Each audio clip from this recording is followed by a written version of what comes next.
వెంకటేశ్వర స్వామిని శనివారం ఎందుకంత ప్రీతికరమైన రోజుగా పూజిస్తారో ఇప్పుడు మనం కొన్ని విషయాలు తెలుసుకుందాం. ఓంకారం ప్రభవించిన రోజు శనివారం.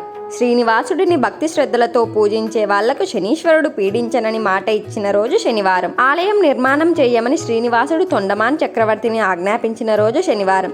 వెంకటేశ్వర స్వామిని భక్తులు మొట్టమొదటిసారి దర్శించిన రోజు శనివారం. శ్రీనివాసుడు ఆలయ ప్రవేశం చేసింది, పద్మావతి అమ్మవారిని పెళ్లి చేసుకున్నది శనివారమే. వెంకటేశ్వర స్వామి సుదర్శనం పుట్టినది కూడా శనివారమే. అందుకే ఏడుకొండల వాడికి శనివారం అంటే అత్యంత ప్రీతికరం. శ్రీ వెంకటేశ్వర స్వామి కలియుగ దైవంగా, ఏడుకొండల స్వామిగా, అనాథ రక్షకుడిగా, ఆర్తజన దీక్షా దక్షకుడిగా, అఖిలాండ కోటి బ్రహ్మాండ నాయకుడిగా, అన్నింటికీ మించి గోవిందుడుగా కొలవబడుతున్నాడు. పద్మావతీదేవి అలివేలు మంగపతిగా, సప్తగిరీషుడుగా, తిరుమలేశుడిగా భక్త కోటికి దర్శనమిస్తున్నారు. వెంకటాద్రికి సరితూగే స్థానం గాని, వెంకటేశ్వరుడికి సమాన దైవం కానీ లేరని పురాణాలు చెబుతున్నాయి. భృగ మహర్షి కారణంగా శ్రీ మహావిష్ణు రూపంలో భువికి రావడం, శ్రీనివాసుడుగా వెంకటాద్రిపై కొలువై ఉండడం ఇదంతా విష్ణులీలా విశేషమని మహర్షులు చెప్పిన మాట. శ్రవణ నక్షత్రం నాడు మహావిష్ణువు శ్రీ వెంకటేశ్వర స్వామిగా అవతరించాడు. కావున ప్రతి శ్రవణ నక్షత్రం నాడు ఉభయ దేవేరులతో కూడియున్న మలయప్ప స్వామి వారు తిరుమల తిరువీధుల్లో బంగారు రథంపై విహరిస్తుంటారు. ఈ దేవదేవుణ్ణి చూసి భక్తులు తరిస్తారు. స్వామివారి పుష్కరిణిలో స్నానం, వరాహ స్వామి దర్శనం, కటాహ తీర్థ పానం ఈ మూడు ముల్లోకాలలో దుర్లభాలని స్కంద పురాణంలో ఉంది. వినా వెంకటేశం ననాదో ననాదః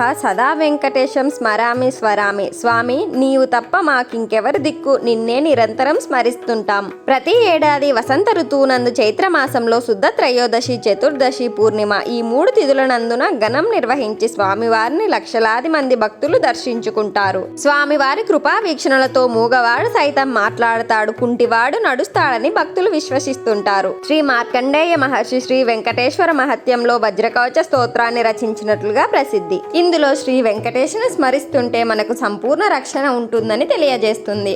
ప్రతిరోజు వేలాది భక్తులు ఏడుకొండల స్వామిని దర్శించుకొని తరిస్తుంటారు. ప్రతి ఏటా బ్రహ్మోత్సవాలు, ఇతర వసంతాది మహోత్సవాలు, స్వామివారి నిత్య కళ్యాణోత్సవాలు దర్శించే భక్తులు దైవానుగ్రహ పాత్రులవుతారు. ఏడుకొండల వెంకటేశ్వర స్వామి లీలలు వర్ణనాతీతములు. హస్తముల ద్వారా ఇస్తున్న సందేశం. సంసార సాగర సముత్తర నైక సేతో అన్నట్లుగా కుడి హస్తముతో తన పాదములను చూపుతూ వీటిని శరణు వేడితే చాలు మీ సంసార సాగరాన్ని మోకాళ్ల లోతు మాత్రమే చూసి సులభముగా దాటిస్తాననే అభయహస్త సందేశము ఇస్తుండగా, ఎడమ చేతితో నాభి కింద స్థానం చూపిస్తూ ప్రాణవాయును నాభి క్రింద నుండి ఊర్ధ్వముఖంగా తీసుకుపోయి సహస్రారంలో ఉన్న పరబ్రహ్మ యందు లయం చెయ్యమన్న సందేశం ఉంది. కుడి హస్తంతో నా పాదాలను శరణు వేడితే ఎడమ చేతితో నిన్ను నా హక్కున చేర్చుకుంటానన్న సూచన ఉందని కూడా కొందరు పెద్దల విశ్లేషణ. శంకు నామ చక్రముల ద్వారా ఇస్తున్న సందేశం. శంఖం ద్వారా ఉద్భవించినది శబ్దం. శంఖారావం ద్వారా జనించే ధ్వనిలో రజో తమో గుణములను హరింపజేసి సత్వ గుణమును పెంచే శక్తి ఉండడమే కాక విశ్వ చైతన్యమును ఎరుకలోనికి తెస్తుంది. కుడి పక్క గల నామమును సూర్యనాడిగా, ఎడమ ప్రక్క గల నామమును చంద్రనాడిగా, మధ్య గల నామమును బ్రహ్మనాడిగా చెప్తుంటారు.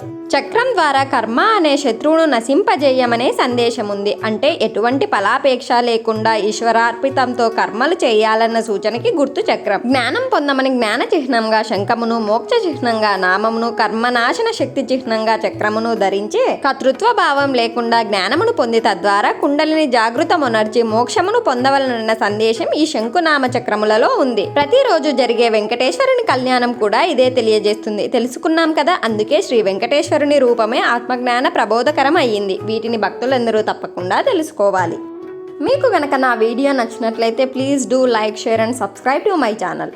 Press the bell icon for more updates.